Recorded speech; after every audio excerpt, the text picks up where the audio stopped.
Sino nakakarinig na ng ganon? Pag mayaman ka na. Oh, na-encounter ko yan. Wala. Saka na ako. Sige, ikaw muna. Diba? Sino nakarinig na ng ganon nga? Patingin. Oh, na-encounter ko po yan nung nag-uumpisa ako sa iFern. Ay, paano nga ako kikita? Hindi sila nasali. Tama ba? Sabi, pag kumita ka na, saka kami. Eh, hindi ka nga sumali eh. Paano ko kita? Diba? Eh, di ba galing sa pay-in yung income? So, sabi ko, ganyan pala ang gusto nyo, ha? So, ito na yon, yung pinaresulta ko yung sarili ko. So, ito, spill mo ito doon sa client. Diba?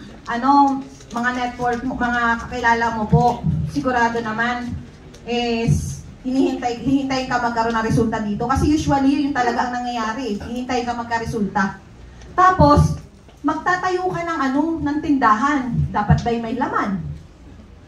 O, tatanong mo yun, dapat ba'y may laman? Kayo nga, magtatayo ka ng tindahan, dapat ba'y may laman?